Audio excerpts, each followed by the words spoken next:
Muy buenas noches a todas, todas las personas que nos acompañan. Gracias por estar hoy por aquí. Bienvenidas y bienvenidos una vez más a estos espacios académicos que desde Grupo Curativa queremos seguir promoviendo y fomentando todos los meses. Hoy, para darle continuidad a la programación que desde el principio de año hemos organizado, vamos a tener una charla con mi queridísima doctora Sara Arbeláez, quien llegó a Curativa desde el 2023 en uno de los cursos personalizados, en el tercero o cuarto que hicimos. Y bueno, desde ese momento empezó a escribirnos bastante y a querer estar cerquita de nosotros y se metió en un mundo un poco loco con todo esto que hacemos, pero ha sido muy chévere formar grupo y que estés hoy con nosotros. Sara es médica y es especialista en terapias alternativas y farmacología vegetal. Ya te la aprendiste. Sí, y tiene su consultorio cerca a la ciudad de Medellín. ¿Estás en este momento en Envigado o en Sabaneta? En Sabaneta. Sabaneta. Entonces, Sara, hoy nos va a hablar de un tema que es supremamente interesante. Sé que lo hemos hablado en varios de los eventos, hicimos alguno el año antepasado para pacientes. Hoy quisimos retomar el tema de fibromialgia para el grupo médico. Creo que habíamos hecho una hace 3, 4 años, pero creo que es un tema que siempre será vigente y que cuando uno conoce más este sistema endocannabinoide se da cuenta que a muchos pacientes, por no saber de este tema, les estamos negando una oportunidad muy chévere de que tengan calidad de vida dentro de esta condición clínica. Así que, Sara, te dejo con todo el público. La idea es que las preguntas que tengan las vayan haciendo en el chat y al final tendremos tiempo para responderlas. Perfecto, Pau, muchas gracias. Muy buenas noches para todos. Entonces, ya Pau pues hizo una presentación bien interesante. Mucho gusto. Vamos a empezar entonces de una vez preguntándonos si hoy vamos a hablar de la modulación del sistema endocannabinoide en pacientes con fibromialgia. Lo primero que tengo que hacer es saber qué es fibromialgia, ¿cierto? Entonces, en la definición, en la literatura nos dice, y esto quiero que siempre lo tengan presente, es un síndrome multisistémico. La fibromialgia afecta muchas cosas, además del sistema locomotor. Es un síndrome en el que el dolor crónico generalizado siempre está presente, pero el dolor crónico generalizado y la fibromialgia son entidades diferentes. Yo puedo tener dolor crónico generalizado sin tener fibromialgia, pero no puedo tener fibromialgia sin dolor crónico generalizado. ¿Listo? Además de este dolor, yo debo tener al menos una o varias de las que voy a mencionar, que son rigidez matutina, fatiga severa, alteración del sueño, disfunción cognitiva, ansiedad o depresión. Y aquí en ansiedad o depresión les pongo riesgo cardiovascular porque ya los estudios nos están demostrando que las personas que sufren de depresión aumentan su riesgo cardiovascular porque tienen alteraciones en toda la rigidez de la vasculatura. Entonces, eso también es muy importante tenerlo en cuenta para evaluar a estos pacientes y el impacto que tiene la fibromialgia en el futuro de estos pacientes, la ansiedad y depresión y la fibromialgia en el futuro de los pacientes. Más o menos del 2 al 5% de la población general en los países desarrollados presenta fibromialgia y de ese porcentaje, del 80 al 90%, son mujeres. Entonces voy a hablar mucho de las pacientes es porque principalmente le da a las mujeres, pero también existen hombres que tienen fibromialgia, o sea, le puede dar a cualquier persona. Ya sabemos más o menos qué es, entonces vamos a entender cómo la diagnostico. Antes creíamos o decíamos que el diagnóstico de la fibromialgia estaba determinado como un diagnóstico de exclusión y que lo hacíamos a través de la percepción o de tener puntos gatillo positivos, ¿cierto? Resulta que ahora no, el Colegio Americano de Reumatología, cuando sacó ese primer definición o esos primeros criterios diagnósticos en 1990, se empezó a dar cuenta que muchos pacientes que no cumplían con todos los 11 o más puntos gatillo, no les hacían diagnóstico de fibromialgia, pero sí la tenían. O que algunas personas con dolor crónico generalizado, sin otros síntomas de fibromialgia, estaban siendo tratados o encajados en ese diagnóstico sin que lo tuvieran. Entonces ellos empezaron a hacer unas revisiones en el 2010 y en el 2016, donde encontraron unos criterios como más amplios que le permitían a los pacientes tener un tratamiento más holístico y a involucrar más pacientes en esos criterios diagnósticos, que no se nos fueran a quedar pacientes por fuera. Aquí es donde entramos nosotros, los médicos integrativos o los médicos alternativos y complementarios, porque tenemos muchas dianas terapéuticas donde podemos trabajar. Entonces, ¿cuáles son los criterios? Primero, el dolor debe estar presente en al menos 4 de 5 regiones anatómicas, excluyendo el pecho y el abdomen. Con el abdomen hay algo importante y es no lo excluyan. Esto está en algunas literaturas, en otras dice que no. Yo estoy a favor de que no lo excluyamos. ¿Por qué? Porque la gran mayoría de los pacientes con fibromialgia tienen trastornos del tracto gastrointestinal asociados y eso nos va a dar dolor abdominal, ¿cierto? Entonces, también es una de las regiones anatómicas que está afectada. Ese dolor debe ser igual o mayor a 3 meses. No es que el dolor esté todo el día, todos los días, a todas las horas, no, pero la mayoría del tiempo de esos 3 meses, el paciente debe estar con dolor. Listo.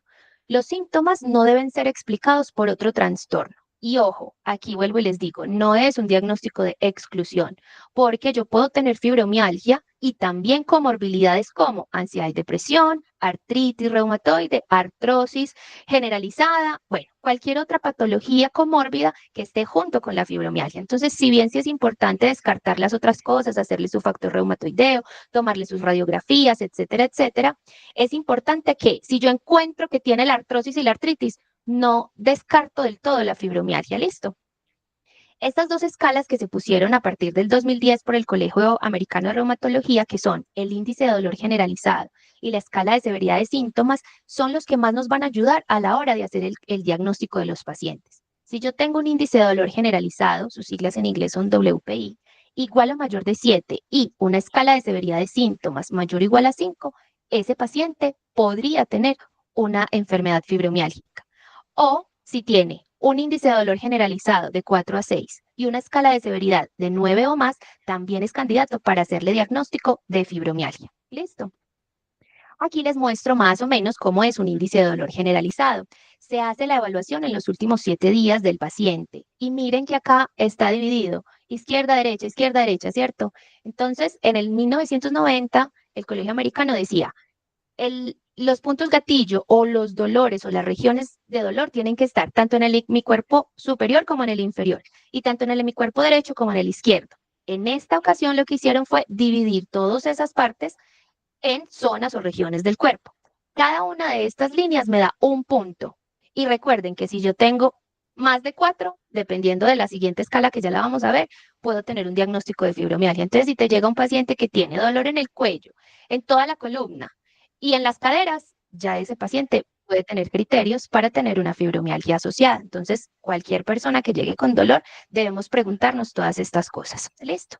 Y en la escala de severidad de síntomas se divide en dos aspectos. La primera es evaluar la severidad en los últimos 7 días de síntomas cardinales de la fibromialgia como la fatiga, el sueño no reparador y los problemas cognitivos. La fatiga es un estado muy subjetivo, no todos sentimos lo mismo, pero el diagnóstico también es subjetivo, o sea, yo no puedo decirle qué tan fatigado o no está la persona, yo no soy la que lo estoy sintiendo, es el paciente, entonces debo confiar en lo que el paciente me dice.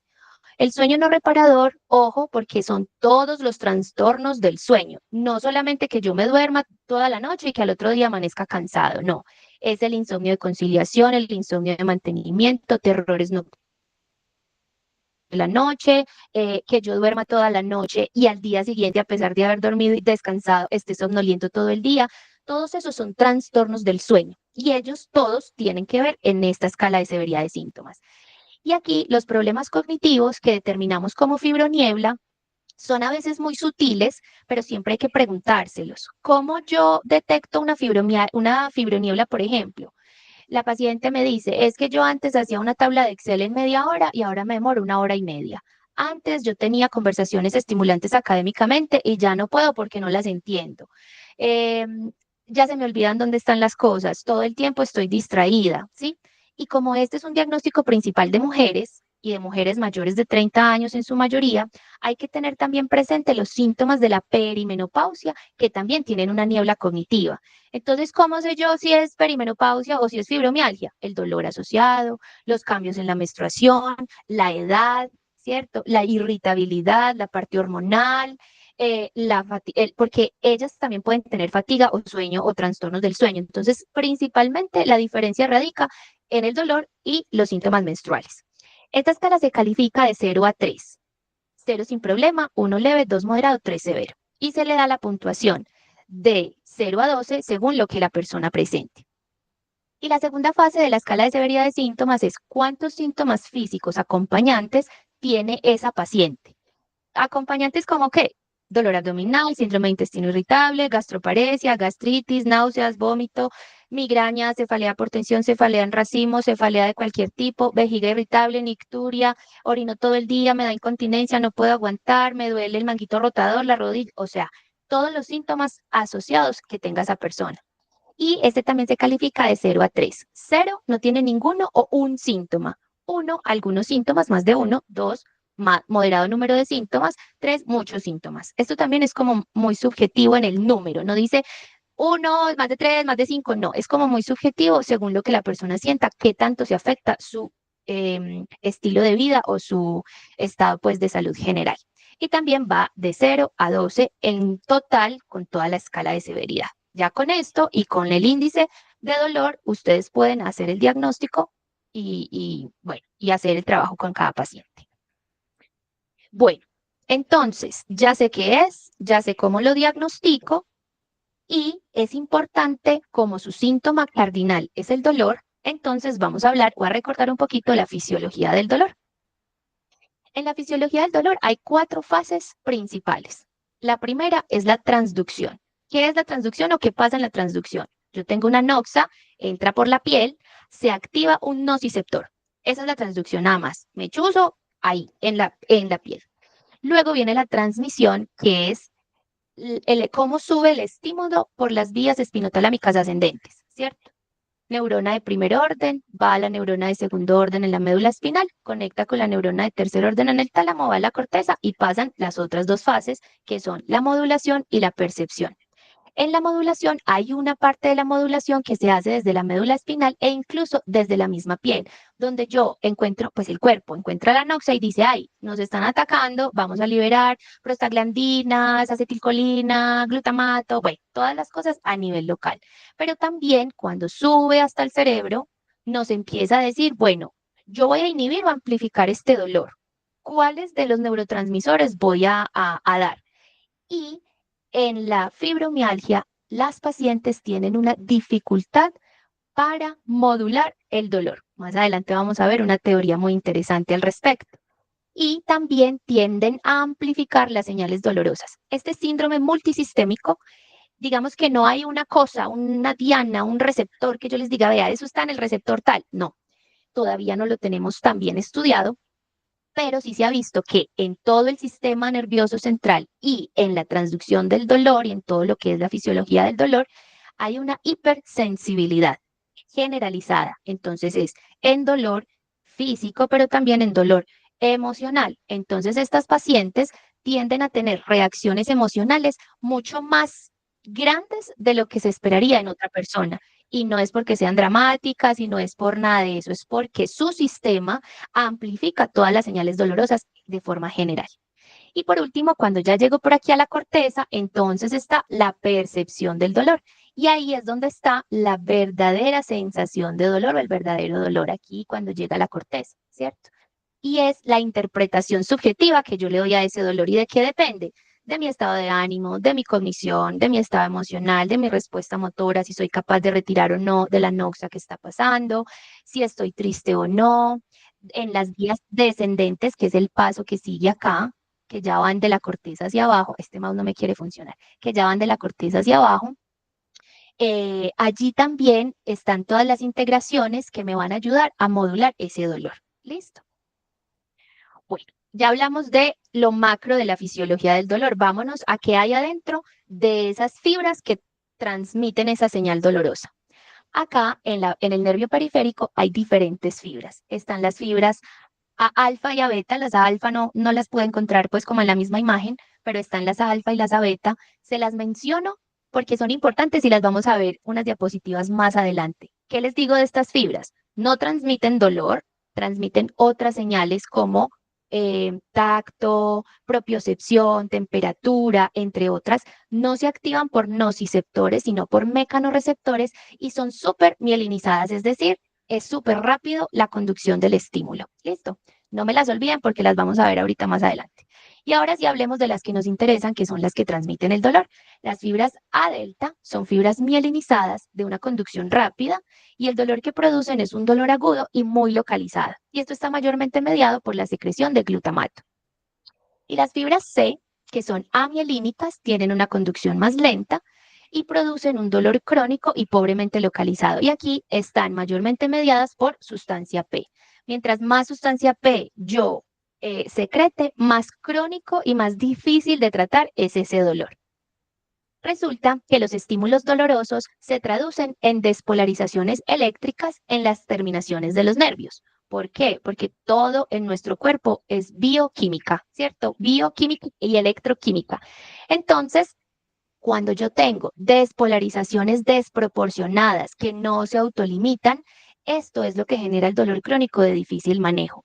¿Por qué es tan importante esto? Y aquí entraríamos a hablar de electricidad, física cuántica, homeopatía y otro montón de cosas, pero todas las señales de nuestro cuerpo están dadas por cargas eléctricas positivas y negativas y cómo interactúan esas cargas eléctricas dentro de mi célula para dar diferentes señales. Aquí la terapia neural es fundamental. Si usted tiene una paciente con fibromialgia y ya le ha hecho de todo y no sabe qué más hacerle, hágale terapia neural o mándela donde un médico que sepa hacer terapia neural porque les ayuda muchísimo. Y como estamos hablando de electricidad, pues recordemos cuál es el potencial de acción de la célula y cómo pasa esa bioelectricidad ahí y cómo nos puede explicar diferentes enfermedades. Hay algunas teorías que ya les voy a mencionar. Entonces, llega el estímulo a la célula, ¿cierto? Por aquí llega el estímulo, la noxa o lo que sea. La acción se inicia con la entrada de sodio.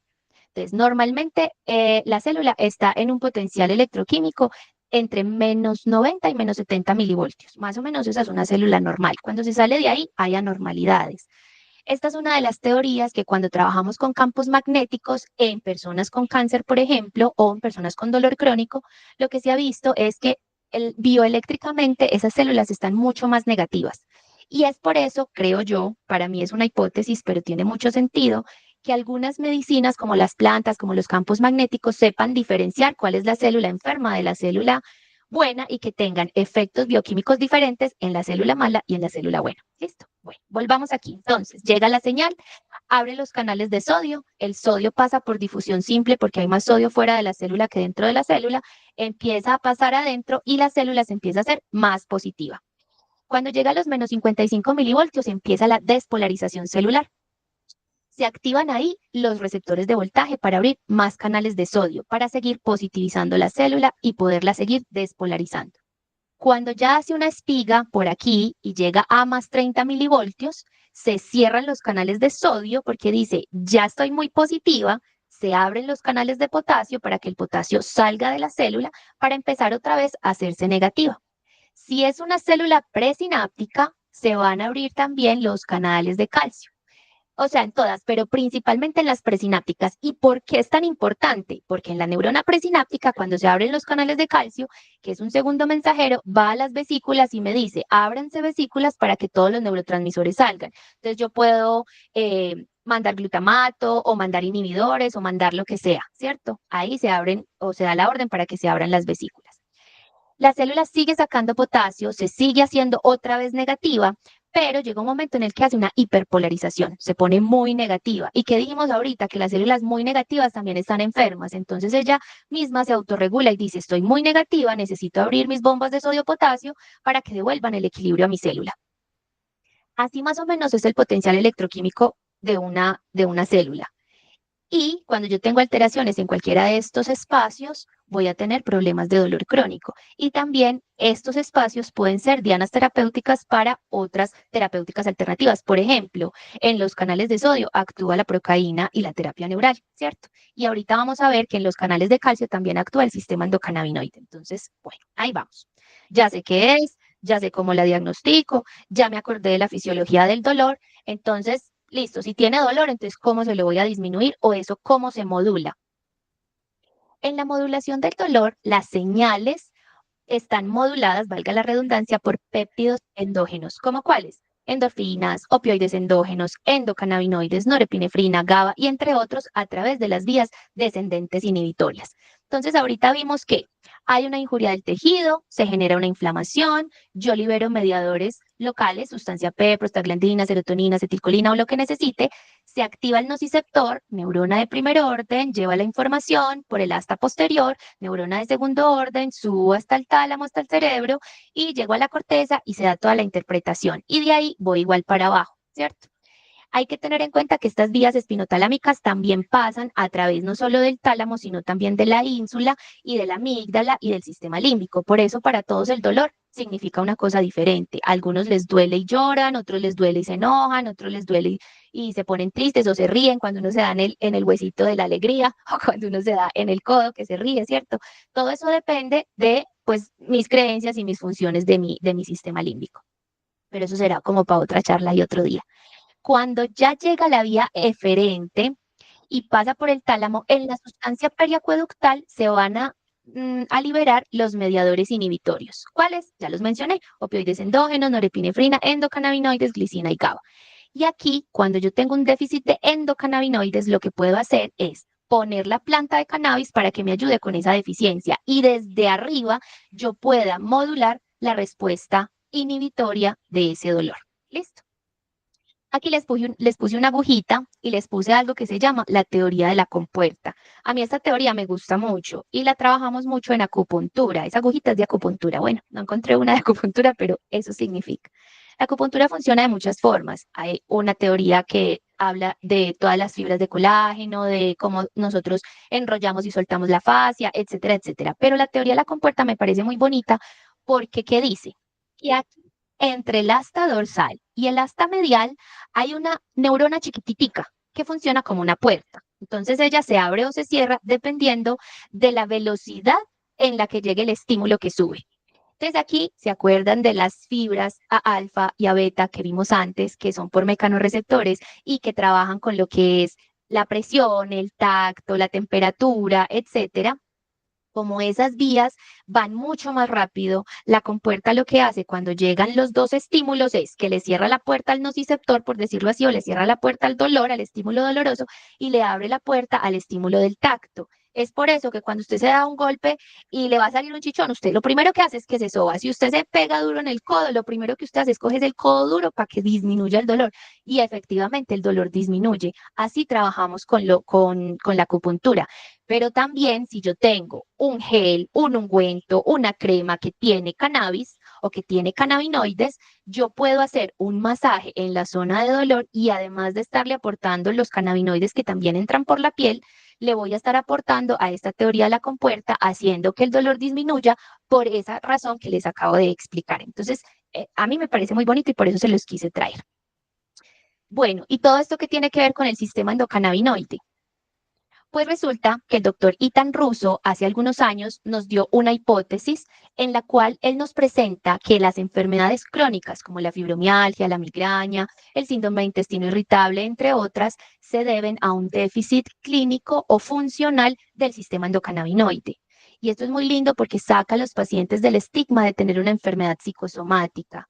Es decir, ay, pero ya, tan dramática, vea, es que eso no le duele, es que la fatiga no es real, es que ponga de su parte. No, esto no es de poner de parte de nadie, porque es que esto es una deficiencia en mis células de mi sistema endocannabinoide. Yo no lo puedo controlar, le puedo ayudar a modularlo, pero yo no lo puedo controlar. Entonces, él claramente nos dice que es esa deficiencia en la función. ¿Por qué dice eso? ¿Cuáles son las bases de esta teoría? Pues hay muchos conceptos que dicen que los trastornos cerebrales están asociados a deficiencias de neurotransmisores y esas teorías o esos conocimientos que tenemos ahora con tanta certeza empezaron siendo hipótesis y teorías. En el Alzheimer encontraron que hay una deficiencia de acetilcolina, en el Parkinson una deficiencia de dopamina, en la depresión una deficiencia de serotonina, norepinefrina y también a veces de dopamina. Entonces, una deficiencia comparable en los niveles de los endocannabinoides podría manifestarse de una manera similar en ciertos trastornos que muestran estas características clínicas como secuelas de esa deficiencia del sistema endocannabinoide. Para hablar de cómo funciona o de la funcionalidad de mi sistema endocannabinoide, yo tengo que hablar de algo que se llama el tono endocannabinoide. Y el tono del sistema endocannabinoide está dado, 1, por los niveles de anandamida y 2 AG. 2, por cómo se sintetizan estos dos endocannabinoides. 3, por cómo se catabolizan o cómo se degradan. De la intensidad relativa de los receptores que están alrededor, los CB1 y CB2, en mi cerebro y en otras partes de mi cuerpo, y cómo interactúan esos endocannabinoides con esos receptores. ¿Qué muestran los estudios hasta el momento? Primero, que en los pacientes con fibromialgia hay una disminución de la anandamida en el líquido cefalorraquídeo y en el plasma, que hay una alteración en la expresión de los receptores CB1, que hay una hiperactividad en las vías del dolor central. Entonces yo ahorita les decía, todo eso está hiperactivo, son hiperexcitables, entonces ahí está la hiperalgesia y los trastornos emocionales que les comentaba. Y esto puede estar mediado por ese sistema endocannabinoide hipoactivo o hipotónico. Y también muestran que hay cambios en la respuesta al estrés y al manejo o a la secreción en el eje de hipotálamo, hipófisis adrenal, HHA, donde el sistema endocannabinoide es fundamental como un regulador. ¿Por qué? Porque recordemos, el sistema endocannabinoide es el regulador o el protector de la homeostasis de mi cuerpo, del equilibrio de mi cuerpo, ¿cierto? Entonces, vamos a hablar un poquito de ese sistema endocannabinoide como tal para aprender o para recordar o para entender cómo funcionan los endo y los fitocannabinoides en mi sistema y eso cómo funciona con las enfermedades. ¿Listo? Recordemos, ya se los mencioné, el sistema endocannabinoide es el regulador de la homeostasis. Es un sistema celular. Yo no lo puedo ver, yo no le puedo decir, vea, aquí físicamente, macroscópicamente está el sistema endocannabinoide. No, porque es un sistema que está en cada una de tus células. ¿En cuáles células? En todas. Y por eso es un sistema neuroinmunoendocrino y modula muchas funciones fisiológicas, como cuáles: el dolor, la inflamación, los estados de ánimo, el apetito, el sueño y mi eje HHA y su funcionalidad. Entonces, ¿cuáles son los componentes del sistema endocannabinoide? Son principalmente 4. Están las enzimas de biosíntesis, que son estas de acá, ¿cierto? Que lo que van a hacer es coger la membrana celular o mis lípidos de la membrana celular, cogen ese ácido araquidónico, ese EPA, ese DHA, y lo convierten en endocannabinoides, anandamida y diacilglicerol, ¿cierto? Sí, bueno, 2-AG. ¿Listo? Que esos endocannabinoides, que son el segundo componente, van a actuar como llaves o ligandos en esas puertas o receptores que van a activar y que según los receptores que activen, CB1 o CB2, que son los componentes del sistema, se genere una actividad celular diferente según lo que cada célula necesita, ¿cierto? No solamente los receptores CB1 y CB2 hacen parte del sistema endocannabinoide, o más bien se activan por los endocannabinoides y por los fitocannabinoides. Hay otros receptores, como cuáles: los GPR, los receptores vaniloides, los de serotonina, los PPAR, principalmente alfa y gamma, ¿cierto? Hay muchas dianas terapéuticas realmente donde se expresa el sistema, y la última fase o el último componente son las enzimas que degradan los endocannabinoides, la hidrolasa de ácidos grasos y la monoacilglicerolipasa, ¿cierto? Estas dos también son diana terapéutica de los fitocannabinoides. ¿Dónde se expresa el sistema endocannabinoide? En todas partes, porque están todas mis células. Entonces está en sistema nervioso central, periférico, pulmones, vascular, piel, tracto gastrointestinal, etcétera, etcétera. En todas partes está mi sistema endocannabinoide.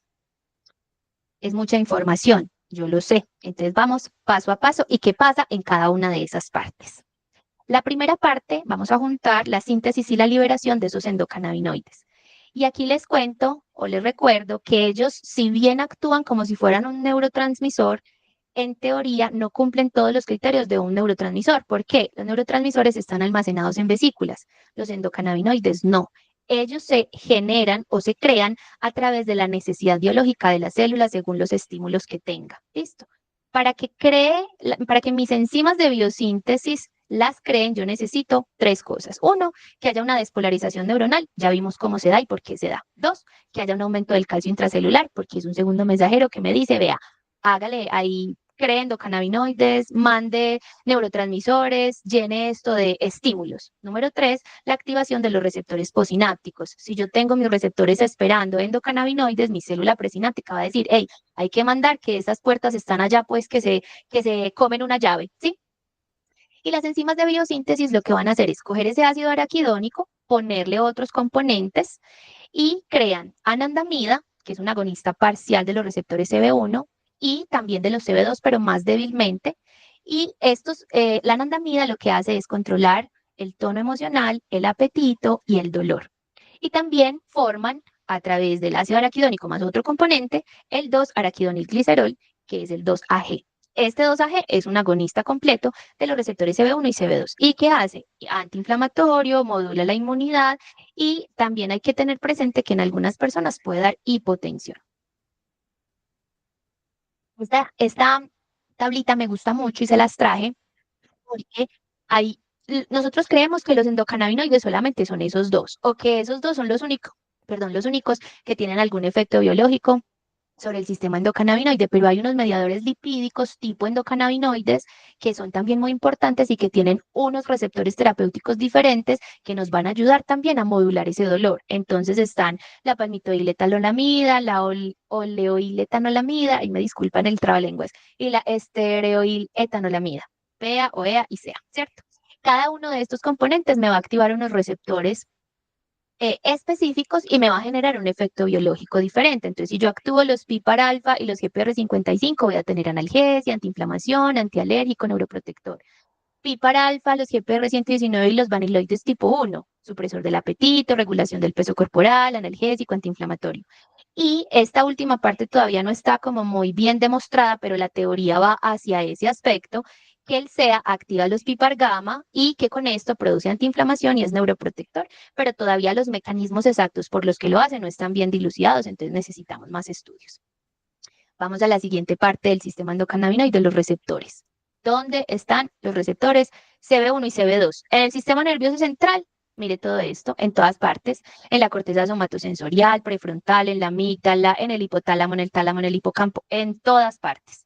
En el asta dorsal, en la médula espinal, pero no solamente están en el sistema nervioso, sino que también están en muchas otras partes de nuestro cuerpo, en el hígado, en el vaso, en la piel, en los huesos, en los músculos, ¿cierto? Y dependiendo de dónde estén, pues van a hacer acciones diferentes. Más o menos, ¿qué hace el receptor CB1? Ayuda en la gestión de la conversión de los estímulos periféricos nocivos en señales de dolor a nivel de la médula espinal y pueden o disminuir o intensificar la transmisión de las señales de dolor según la cantidad que yo tenga de receptores CB1 y también de la afinidad que tengan por los endocannabinoides, ¿cierto? Entonces yo o puedo subir mi dolor porque no me funciona nada, entonces ahí va para arriba un sistema endocannabinoide hipotónico, o puede disminuirlo porque estoy trabajando en las dianas terapéuticas miméticamente de ese sistema, ¿cierto? Con los fitocannabinoides. ¿Qué más pasa? Que la activación del receptor CB1 inhibe los canales de calcio y activa los canales de potasio, lo que disminuye la liberación de neurotransmisores. Ya lo vimos, ¿cierto? Que si en el potencial de membrana yo activo los canales de calcio, se me van a liberar los neurotransmisores, glutamato, ¿cierto? Y va a generar de pronto más dolor. Pero también lo puedo utilizar de la otra forma al liberar inhibidores o controlar esa liberación. Y se activan los canales de potasio. ¿Para qué? Pues para que la célula se repolarice, porque ella no debe estar en despolarización descontrolada. ¿Listo? Y el receptor CB2, que está, ambos receptores son receptores acoplados a proteína G, pero el CB2 está ligado principalmente a proteína G inhibitoria. Entonces, ¿esto qué significa? Que reduce especialmente los estados de dolor inflamatorio y reduce la hiperalgesia. O sea que, ¿qué? Nos da analgesia. ¿Listo? En esa tablita les quiero más o menos mostrar, aquí faltan algunas cositas, ¿cierto? Pero bueno, la creé pues así como eh, y nos muestra la activación de los receptores en el sistema endocannabinoide. Entonces, por ejemplo, los receptores CB1 están mayormente activados por la anandamida y el 2-AG. Y el fitocannabinoide que tiene una acción similar a esto es el THC, que es un agonista parcial del CB1, ¿cierto? El CB2 se activa por el 2-AG y la anandamida en menor medida, pero también la toca. ¿Y cuáles son los fitocannabinoides más parecidos? El THC, que es un agonista parcial, y el beta-cariofileno, que es un agonista selectivo. Recordemos que el beta-cariofileno es uno de los terpenos que tratamos también nosotros de agregar siempre en nuestras preparaciones magistrales. ¿Por qué? Porque todos los terpenos también hacen un efecto séquito, que Paola siempre les habla y siempre les dice, para mejorar o tener una mayor eficiencia del efecto terapéutico que yo quiero lograr. Los receptores vaniloides están activados por la anandamida y por la OEA, y los fitocannabinoides parecidos son el CBD, que es un agonista completo, y el CBG, que tiene una acción leve en estos receptores. Y así nos vamos con los piparalfa, los gamma y los GPR55, y cada uno tiene una acción similar a algún, tanto el THC, el CBD, el THC ácido, el THCV, cada uno va a tener una similitud con un endocannabinoide y con su función. ¿Listo? Y el último componente que nos falta ver de esos 4 componentes grandes que tiene el sistema endocannabinoide son las enzimas de degradación.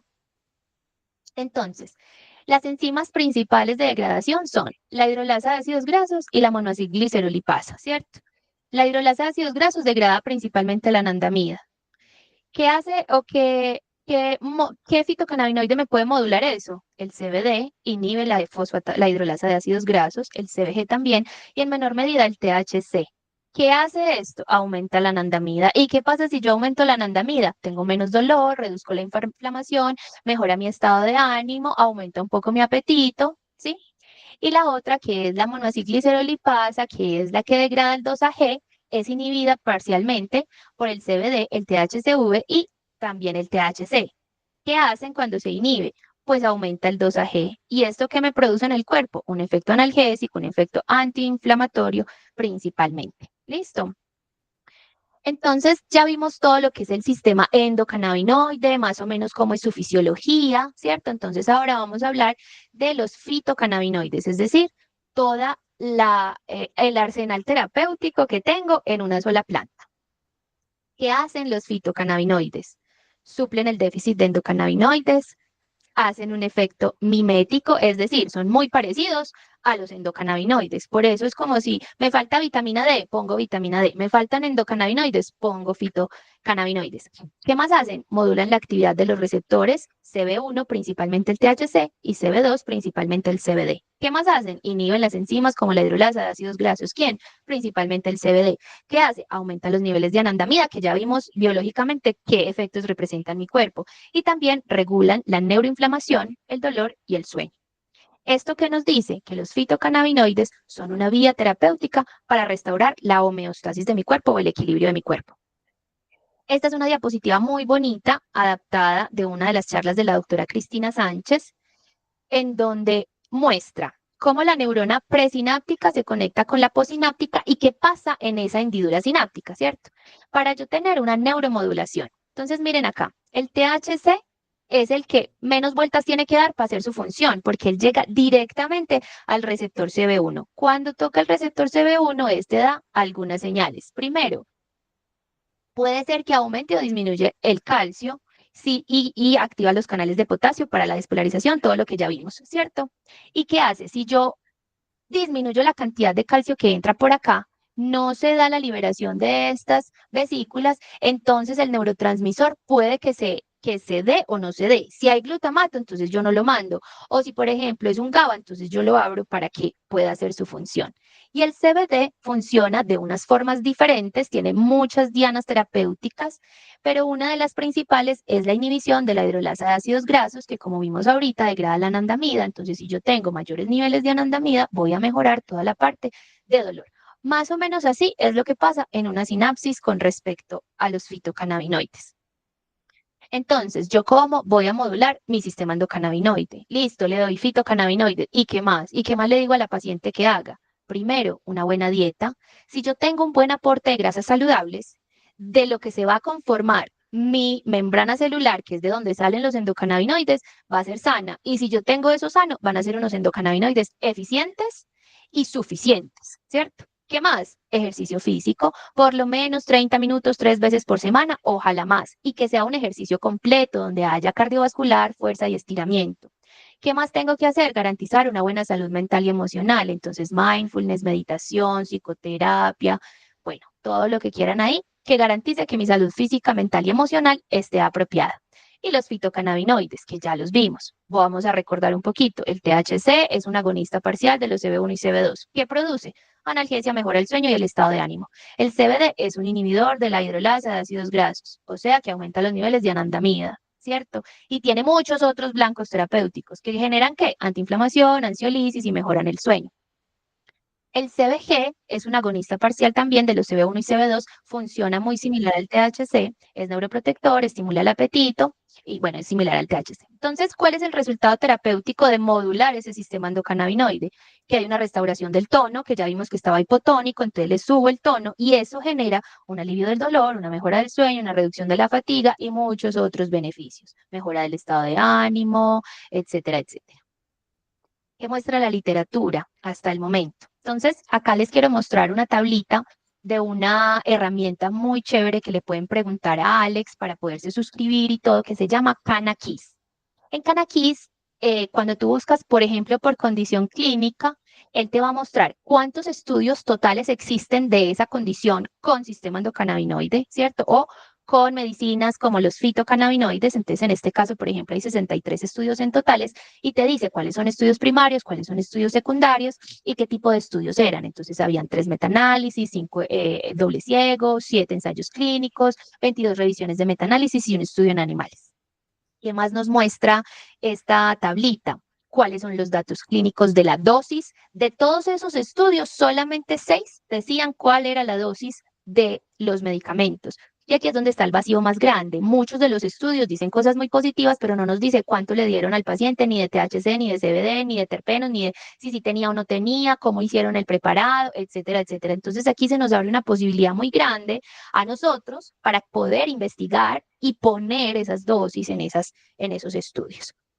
De todos esos estudios, del 76 al 87% dieron resultados clínicos positivos. Se estudiaron todos los quimiotipos, 1, 2 y 3. Recordemos, el quimiotipo 1 es el que tiene más THC, el quimiotipo 2 es como equilibrados y el quimiotipo 3 es cuando tienen más CBD. El que principalmente se estudió es el que tenía más THC, porque ya vimos que el THC entra directo y trabaja directamente con el dolor, ¿cierto? Y aquí nos muestra los países en los que hemos hecho los estudios, pues en los que han hecho los estudios. Yo no he hecho todavía ninguno. De todos esos estudios les quiero sacar como algunas conclusiones, que son como las que se repiten en la mayoría de ellos. Pues tampoco les voy a decir que me los leí todos, pues la verdad ojalá tuviera el tiempo, pero no. Pero en la mayoría de los que revisé, que les vamos a pasar los artículos, yo los descargué, se los mandamos cuando les mandemos la charla. ¿Qué dice? Primero, que la fibromialgia representa un déficit funcional del sistema endocannabinoide. Por eso, si yo uso fitocannabinoides, mejoro la condición clínica restaurando la homeostasis. Súper excelente eso. Dos, la modulación del sistema endocannabinoide es una estrategia prometedora en el manejo de la fibromialgia. Entonces, yo no me puedo olvidar que además de ponerle los fitocannabinoides, dieta, ejercicio, salud mental y emocional, ¿cierto? Los ensayos clínicos con los cannabinoides sintéticos, todos esos estudios en su gran mayoría se hicieron con cannabinoides sintéticos. Y esto es importante porque también nos da a nosotros un espacio donde entrar y es estudiar y trabajar con extractos de planta completa, como son los que tenemos nosotros disponibles acá en Colombia, ¿cierto? Pero ellos lo hicieron con cannabinoides sintéticos como la nabilona y el dronabinol, que son análogos del THC, y estos demostraron una eficacia terapéutica, especialmente en la mejoría del sueño y del dolor. Hubo un estudio donde utilizaron flores de cannabis quimiotipo 3, es decir, que tenían más CBD que THC, y los dieron en concordancia o al mismo tiempo con analgésicos estándar. Generalmente todos tienen opioides, morfina, tapentadol, bueno, cualquier opioide y mostraron unos efectos sinérgicos muy positivos. Acá y de otras formas también se habla del efecto séquito, es decir, todos ellos lo que van, el cannabis lo que va a hacer es potenciar otros fármacos analgésicos como los opioides y otros más, también los anticonvulsivantes, ¿cierto? Entonces ahí yo tengo que tener mucho cuidado o estar muy pendiente, vigilar que no me vayan a hacer una intoxicación por opioides, por ejemplo, porque a medida que yo introduzco el cannabis dentro del tratamiento, el mismo paciente se va a dar cuenta que necesita menos dosis de opioides, menos rescates, menos dosis de antiinflamatorios. Entonces, eso también hay que decírselo a los pacientes. Y ojo también con los antihipertensivos. Si tu paciente con fibromialgia también es hipertensa y tiene antihipertensivos, esos son los primeros que hay que desmontar, porque lo primero que se afecta es la baja en la presión arterial. ¿Listo? Cuando hablamos de quimiotipo 2, que es son los equilibrados, ¿cierto? Igual cantidad de THC, igual cantidad de CBD, también mostró una eficacia clínica en la fibromialgia. No es que todos los pacientes con fibromialgia los voy a tratar con un equilibrado, no. Recuerden que esto es un tratamiento personalizado. Depende de las comorbilidades, de las creencias, del contacto con la planta. Siempre pregunten eso. Nos llegan a veces interconsultas como paciente de tantos años que tiene tales medicamentos y tales enfermedades. venga, pero ¿alguna vez ha consumido, no ha consumido? Si consumió, ¿qué le pasó? ¿Qué piensa de la planta? ¿Le gusta, no le gusta? ¿Tiene eh, pues como sesgos con la planta? ¿Le han dicho que eso es del demonio? Porque bueno, esas cosas pasan. Entonces, toda esa información es muy importante que la tengamos del paciente. ¿Qué más? Que todos los quimiotipos del cannabis tienen potencial terapéutico en fibromialgia, ¿cierto? Que el THC es un agonista parcial de los CB1 y CB2, entonces tiene efectos analgésicos muy rápidos, ya lo vimos en la gráfica. El CBD, aunque no se une directamente al CB1 y al CB2, modula múltiples blancos moleculares. Imagínense que son más de 65 blancos que tiene el CBD. Por eso, cuando yo uso solo CBD, a veces es muy difícil controlar como que no hayan efectos secundarios, porque es que actúa en demasiadas cosas. Y también acuérdense que ambos, tanto el CBD como el THC, son metabolizados por la CYP450, que es la que metaboliza todo. Todos los medicamentos pasan por ahí, ¿cierto? Entonces, con las interacciones medicamentosas, principalmente con el CBD, es donde tenemos que tener también como mucha vigilancia al respecto. Por eso nunca les vamos a decir, use THC solo, use CBD solo. No, siempre necesitamos los dos porque uno es alostérico negativo del otro y entonces se controlan, se acompañan, hacen efecto séquito, entre muchas otras cosas. Listo. La sinergia entre los dos es clave para maximizar los beneficios terapéuticos y minimizar los efectos adversos, como les acababa de decir. Y los terpenos del cannabis también aportan propiedades analgésicas, ansiolíticas y sedantes, especialmente en los productos de espectro completo. Extractos de planta completa, como los que tenemos nosotros, tratamos casi siempre de que esos terpenos, betacariofileno, limoneno, mirceno, que nos ayudan tanto en la analgesia, en la ansiolisis, en ser un poquito sedantes, estén ahí haciendo ese efecto séquito con todas las otros componentes de la planta para que funcionen de forma más eficiente y eficaz en los pacientes. Entonces, ¿qué alternativas tenemos nosotros para ustedes para que trabajen con sus pacientes? Principalmente tenemos aceites ricos en THC. Recordemos que THC va más hacia el dolor, ¿cierto? Pacientes con fibromialgia sí o sí tienen que tener THC. Y el ratio de THC que yo utilice, sea quimiotipo 1, 2 o 3, depende de las comorbilidades y las condiciones específicas del caso de mi paciente. También tengo aceites ricos en CBD, ¿cierto? Lo mismo, ver las comorbilidades, el CBD está más como ubicado dentro de la ansiolisis, la antiinflamación, etcétera.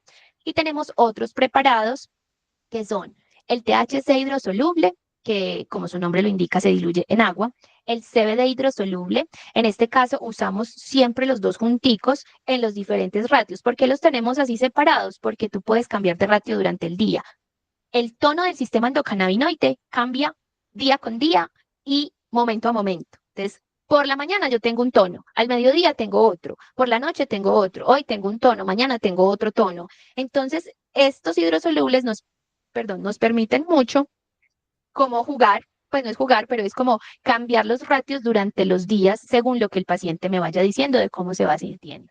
También tenemos unos productos con CBG. El CBG, ya tuvimos una clase divina de CBG para que se la vean.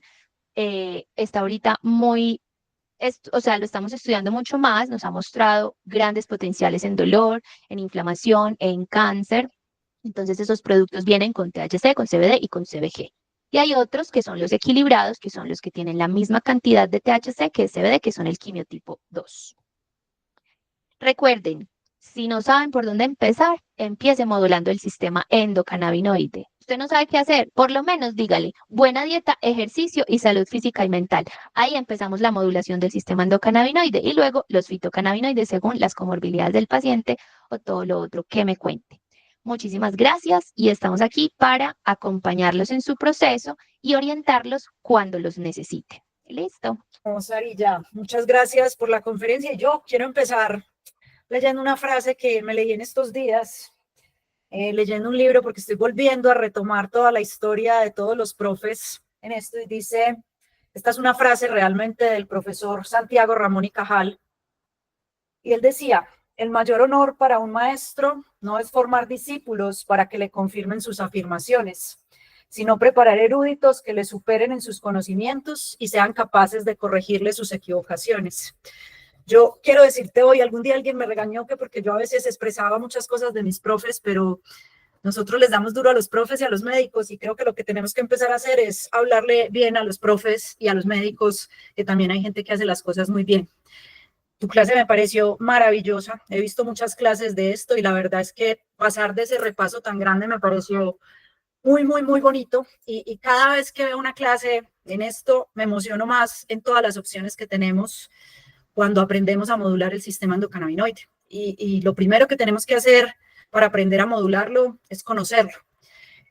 Solo hay una universidad en el mundo que ya está incluyendo esto en el pregrado en medicina y creo que esta es una deuda histórica que tenemos, ¿cierto? Todavía nos preguntamos que por qué la gente no sabe usar cannabis, pues es que nadie sabría usar levotiroxina si no le enseñan que hay una tiroides, ¿cierto? Entonces, por eso me parece súper importante que en cada clase que hagamos recordemos sobre el sistema endocannabinoide. Dice unas cosas súper interesantes, todas esas fibras, las que están muy comprobadas, todo lo que tiene que ver con la secreción de glutamato, nos confirma una teoría más que tenemos con el profe Mariano, y es que en todo hay exceso de glutamato, en todo, en casi que tú lo ves en pacientes de urgencias, en pacientes con dolor crónico, en crisis de pánico, en esquizofrenia, lo vemos en pacientes cuando están en, en una espasticidad severa, por ejemplo, en un Parkinson, en una esclerosis múltiple. Y recordemos que el glutamato, mostraste hoy en esa diapo que es una clásica de Cris, es que el glutamato lo podemos inhibir ese exceso con THC. Por eso, quienes tengan la oportunidad de trabajar en urgencias, no esperen a que lo aprueben. Yo hoy pensaba cómo hicieron los primeros que diseñaron medicamentos. ¿Quién lo aprobó? Lo aprobaron después de 20, 30 años de que alguien lo usara. Y si tenemos una estrategia tan segura, ¿cuál es el miedo? Me perdonan y hoy es que estoy sensible porque hoy se me están yendo 3 pacientes que he acompañado por mucho tiempo, pero son pacientes que tuvieron calidad de vida que nadie lo hubiera esperado con esto. Entonces, una razón más para que en las pacientes de fibromialgia la modulación del sistema endocannabinoide es clave. Y la frase que decías al final es muy linda, si no sabe por dónde iniciar, inicia modulando el sistema endocannabinoide.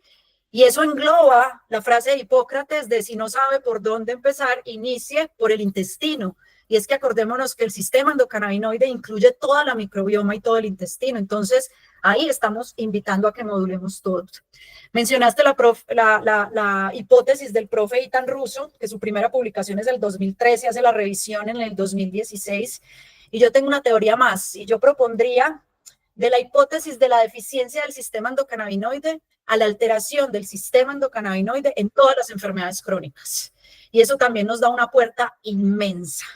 Sí, cada que leemos qué pasa en Parkinson, en Alzheimer, en Huntington, en esclerosis múltiple, en fibromialgia, lo viste hoy, que es la misma explicación para migraña, colon irritable, para endometriosis, ¿sí? O sea, estamos que en todas las condiciones que hoy tenemos como crónicas, que son lo que están pegando más duro y lo que están afectando más los sistemas de salud, pero a la vez a los quienes los conformamos, deberíamos empezar a trabajar con esto. Pero vuelve la reflexión, no lo podemos empezar a trabajar si no lo conocemos.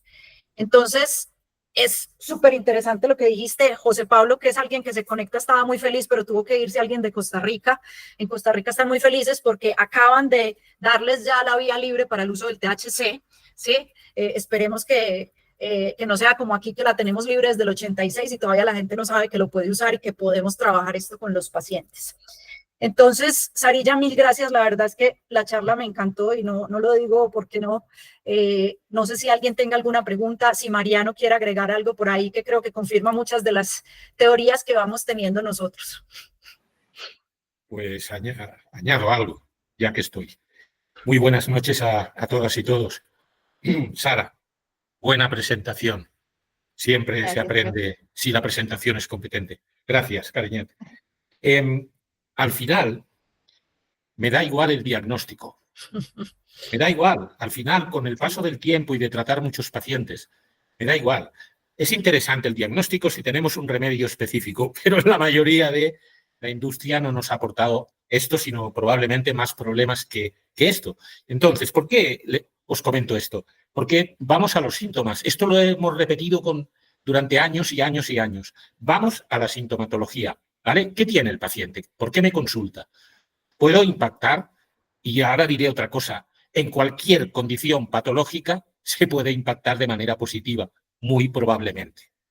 Porque el sistema es la constelación de puertas para poder actuar en todos los demás sistemas. Es que es muy increíble el sistema endocannabinoide realmente. Y se autorregula él a sí mismo. Es increíble, es apasionante este tema. Entonces, cualquier patología las enfermedades huérfanas. Es un tremenda población de mujeres, niños. No hay muchos adultos en muchos casos porque ya han fallecido, ya transmutaron por falta de recursos. Son unos 700 millones de personas en el planeta, más o menos leía el otro día. Coño, eso es mucha gente, pero muchísima, y no tienen recursos. Y aquí el sistema endocannabinoide y los fitocannabinoides en este caso, y muchas otras herramientas, como ha comentado Sara, hay muchas herramientas para trabajar. De hecho, tenemos que recurrir. La monoterapia siempre funciona peor que la politerapia, si es segura, evidentemente. Y en este caso, si tenemos herramientas, las sabemos manejar, las usamos todas, por supuesto. Y fijaros una cosa, leía también el otro día que en el caso de, por ejemplo, voy a poner un ejemplo que está siendo muy común en todo el planeta. Una mujer violada, cuando acude a la primera visita en el hospital, si le administramos THC en ese momento, el pronóstico de ese trastorno de estrés postraumático lo vamos a minimizar mucho. Imaginaros lo que decía Pau. Coño, en urgencias, THC, señores, el CBD también nos ayuda por ahí, pero es mucho más lento. El THC y en dosis bajitas, no pensemos que en urgencias vamos a meter ahí dosis altas, no. Dosis bajas en vías de buena absorción, inhaladas probablemente, e incluso los gringos tienen THC endovenoso, ahora que recuerdo, y lo han usado en niños, hace tiempo ya. En fin, cualquier patología, ahí vamos a impactar en la fisiopatología de esa enfermedad, ¿de acuerdo? Y si además impactamos en la causa, maravilloso, pero solo impactando en la fisiopatología, en cómo esa enfermedad, qué vías moleculares activa o no, y ahí es donde vamos, ahí donde va el sistema endocannabinoide, es fantástico, porque ahí ya estamos mejorando la calidad de vida del paciente, que en muchos casos no tenía ni el paciente, ni los papis del paciente, ni los tíos, ni los abuelos, ni el entorno de esa familia. Podemos impactar y al final a ver si lo conseguimos hacer con bajo coste, que pueda llegar a todos. Y el primer bajo coste es el autocultivo. Gracias a todas y todos. Gracias, profe. El profe mencionó una cosa que es muy importante y es la politerapia, ¿cierto? Con la politerapia hay que tener también como un criterio muy especial para saber cómo voy a jerarquizar esa politerapia. Entonces, hay muchas condiciones clínicas en donde yo digo, bueno, voy a empezar por la terapia neural, o voy a empezar por la acupuntura, voy a empezar con terapia neural y cannabis medicinal. O sea, todo es una jerarquía, porque tampoco nos vamos a volver como la medicina convencional, que es que todo le sirve a todo, porque todas las terapéuticas alternativas le sirven a todo. Pero yo puedo empezar a usar unas antes y otras después según la evolución de la persona. Y otra cosita que se me olvidó mencionar dentro de la presentación, que para mí, Sara Arbeláez, es muy importante y que es mi teoría, no lo he leído en ninguna parte, pero se los puedo decir como médica que trata pacientes con fibromialgia y paciente de fibromialgia, que la fibromialgia es un espectro. Entonces, así como el espectro autista, yo estoy convencida de que existe un espectro de la fibromialgia. Entonces van a haber momentos en los que la paciente les va a decir que está más fibromiálgica que otros días. Se van a manifestar más síntomas unos días que otros días. Entonces ahí, cuando yo trabajo con los fitomedicamentos, pues voy a poner unas dosis más altas unos días que otros. Por eso es muy importante que empoderemos al paciente de qué es el sistema endocannabinoide, cómo funciona y cómo puede ese mismo paciente decir, bueno, hoy me tomo 3 gotas de THC, una de CBD, si son hidrosolubles, por ejemplo, o hoy me tomo del aceite 3-1, 2 gotas, mañana 5 gotas, tengo mucho dolor, 6 gotas. Y cuando yo tengo mucho dolor, si tengo mucho cannabis, mucho THC, perdón, si tengo mucho THC, no hacen efecto psicotrópico porque tiene mucho dolor. Entonces yo lo estoy usando en lo que lo necesito. Y van a haber otros días donde la fibromialgia está más abajito y si yo me pongo la una gota que me pongo siempre y me puedo colocar, como dice el profe Mariano, ¿cierto? Entonces, como les decía, el tono sube, baja, la fibromialgia sube y baja y cambia. Entonces, para que no se asusten, que van a haber unos días donde el paciente puede tener una traba o no, y van a haber otros días donde usted ya le puso 6, 7 gotas y nada, dele más, no le dé miedo, porque no va a pasar nada malo. Acuérdense que en nuestro bulbo respiratorio, en el sistema nervioso central, si bien sí hay receptores endocannabinoides, hay muy poquitos. Entonces yo no me voy a morir por un paro respiratorio o por un paro cardíaco si me tomo una megadosis de cannabis. Entonces no les dé miedo, háganle con toda confianza. acabaste de dar ya que estamos aquí con tiempo y que no hay preguntas, acabaste de dar una explicación muy bonita, y es que cuando el paciente está muy, muy, muy sintomático, probablemente no va a hacer efectos psicotrópicos, ¿cierto? Y lo que pensamos que hay de base en eso es que en ese momento hay un exceso de receptores CB2, ¿sí? Recordemos que en los estados inflamatorios, y sobre todo cuando es más inflamación, los CB2 se van muy, muy, muy arriba. Entonces, pensemos que estamos poniendo una misma cantidad de llaves que se tienen que ir a repartir en una cantidad muy, muy grande de cerraduras. Entonces, no vamos a tener tantos para irse a hacer el efecto psicotrópico. Eso es interesante pensarlo. Y recordemos también que el sistema endocannabinoide hoy es un sistema que es modulador y que a la vez es un sistema que, por la expresión de sus componentes, es un sistema que nos permite saber la gravedad y el pronóstico de un paciente. Sabemos que en las condiciones clínicas donde hay un exceso de CB2 hay más mal pronóstico. Y eso se ha visto en muchos de los cánceres, claro, ya en cáncer de mama, HER2 negativos, en cáncer de tiroides y en otros tantos, ¿sí? Pero eso es muy importante porque a la vez de que es un indicador de que hay mal pronóstico, también es una invitación a que sea una vía terapéutica para cambiar lo que está pasando en ese sistema endocannabinoide. Entonces, eso es muy chévere. Dijiste una cosa muy interesante y lo hemos hablado con el profe. El paciente ya está mucho mejor y lo que se hace en la medicina alopática es siga con la misma dosis. No, muchas veces con cannabis lo que hay que enseñarle al paciente es que ahí tiene que bajar la dosis, ¿cierto? Y eso, obviamente, para quien ve la industria del cannabis como un negocio no es bueno, pero para nosotros que queremos hacer un ecosistema del cannabis ético, es absolutamente bueno que el paciente pueda acceder a sus tratamientos.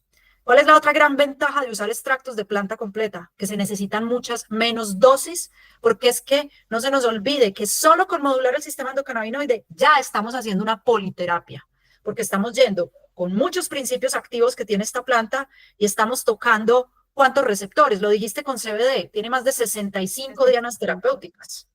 THC tiene una buena cantidad de dianas terapéuticas, donde el CB1 es fundamental. CBG tiene una muy buena cantidad de dianas terapéuticas. Mirceno, betacariofileno, limoneno, THCV, CBDV. Entonces creo que también eso es interesante al pensar en costo-efectividad, porque a veces a un paciente cuando le hacemos muchísimas cosas, eso no es sostenible en el tiempo, ¿sí? Marianini, ¿vas a decir algo allí?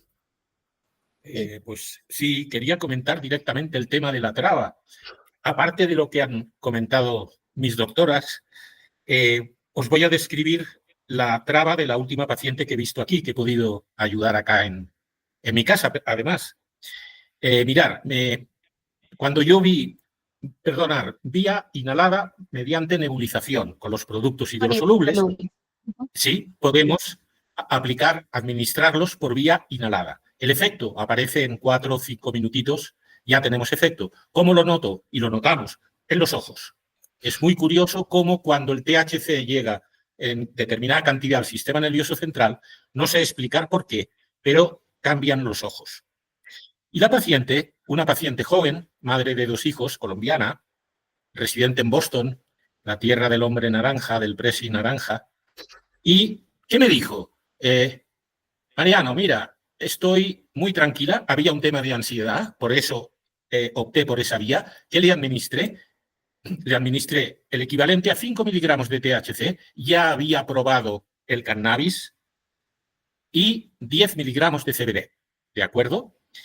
Me dijo, estoy mucho más relajada, me está entrando un sueño maravilloso porque llevo mucho tiempo durmiendo mal, es una paciente con unos antecedentes complejos de vida, de pequeña, de muchas cosas. Pero me dijo, antes comería algo, me ha entrado hambre, y después me relató una siesta de 4 horas y me dijo que había perdido mucho tiempo, todo este tiempo de su vida, ya de adulta, sin haber podido recurrir, por ejemplo, a controlar esa ansiedad, ese síndrome de hecho ansioso depresivo, del que casi todos entramos en algún momento, porque realmente la situación es complicada, manejar esto. Pues quiero decir entonces que esta chica iba trabada, según, claro, sí, estaba trabada, pero bendita traba, yo diría, porque yo creo que es un efecto muy positivo. Evidentemente, sin tener nada que hacer, hay que hacer una anamnesis con el paciente, pero esto me parece fantástico poder hacerlo, chicos, poder ayudar a muy corto plazo, que es lo que quizá nos faltaba un poco, saliendo de vaporizar o de, no, aplicar dosis exactas de productos de extracto completo, como dice Pau, me parece haber llegado a un nivel increíble. Ojalá por eso lo podamos usar mucho más y para muchos más pacientes. Ahí con lo que dice el profe, tengo dos comentarios. Uno es que la mayoría de los estudios se están haciendo con sintéticos de THC. Y ahí tenemos también como una complicación y es que acordémonos que si es un sintético, pues se va a pegar y casi que irreversiblemente a los receptores y ahí es donde empiezan algunos problemas de complicaciones, de muertes, etcétera. Pero cuando yo trabajo con la planta completa, los efectos adversos, como vimos ahorita en la presentación, se compensan y no existen esos riesgos tan altos. Entonces, ojalá nosotros acá, Latinoamérica, Argentina, Brasil, Colombia, podamos empezar a hacer esos estudios con extractos de planta completa, que con toda seguridad nos van a dar resultados mucho más positivos. Si el sintético nos da resultado positivo, el extracto de planta completa, con toda seguridad, la abuela del estadio. Y ya se me olvidó el otro. Sí, el otro es, ya se me olvidó porque es que a veces a uno se le olvidan las cosas con el THC. El otro es que la colocación o la traba que dice el profe, yo soy paciente de fibromialgia, tengo diagnóstico reciente y gracias al cannabis yo puedo hacer mi vida normal. No les digo que no, que algún día estoy sin dolor 100%, tal vez no, pero cuando tengo mucho dolor y tengo mis rescates, ya sean en vaporizador o por nebulización o incluso a veces con el mismo aceite, digamos que me coloco y de pronto no se me quita el dolor, ¿cierto? Y eso nos da angustia como médicos. No se angustie, porque tengo dolor, pero no me importa. Entonces yo igual sigo mi vida como si nada, me río, paso bueno, hago mis actividades y tengo mi dolor moderado, controlado, pero no me importa, no me impide hacer mi vida. Y yo creo que ese, para mí como paciente, es uno de los efectos adversos, entre comillas, o secundarios que más me gusta, y es que no me importa que tenga dolor, porque cuando tengo dolor estoy de mal genio, no le hablo a nadie, respondo súper feo, y eso también afecta mi vida social. Entonces, no les dé miedo que no les quite el dolor o que el paciente se coloque, simplemente dígale, eso puede pasar, pero ¿cómo te sientes respecto al dolor? Ah, no me importa, perfecto, eso es lo que necesitamos. Listo. Indira tiene la mano por ahí levantada. Hola, buenas noches a todos. Gracias por la oportunidad que me dan de estar en esta hermosa conferencia donde he aprendido muchísimo. Yo trabajo todo pues lo que es medicina tradicional china y osteopatía. Voy directamente al sistema nervioso para poder ayudar desde allí a todo el cuerpo a estabilizarse. Y hace 1 año y medio he venido trabajando con el cannabis y tengo resultados bendecidos en muchas de las patologías que se me han presentado en mi consulta. Lo que es Parkinson, Alzheimer, fibromialgia, como dice la doctora Sara, todos esos procesos de epilepsias, niños con autismo, Asperger, hemos cambiado muchas vidas por medio de, nosotros tenemos un aceite que es a base de sacha inchi y lo trabajamos en varias concentraciones. Desafortunadamente, INVIMA no nos permitió sacarlo con THC, porque pues el INVIMA para nosotros, para los que estamos en pro de ayudar y devolverle a la humanidad lo que le pertenece, como dice un gran amigo mío, el INVIMA es un ente regulador que te permite hasta dónde puedes sanar y hasta dónde puedes llegar a entrar con tu paciente y darle la mejor calidad de vida, ¿no? Entonces no nos permitió ponerle THC, pero lo manejamos el CBD al 30, 40 y 50%, que también nos ha permitido tener muy buenos resultados. Y bajando en pro de ayudar y apoyar a la humanidad. Igual el aceite de orégano, que me parece espectacular, que para nosotros también ha tenido grandes resultados en muchas de las patologías inmunitarias y pues como desparasitante. Entonces, de antemano agradecerles a todos, al doctor Mariano, a Paola, a Sara, a todos por permitirnos estar y aprender cada vez más de este maravilloso mundo de la fitoterapia y cómo ve un monte, nosotros podemos ver toda una farmacia bendecida para poder ayudar a la humanidad.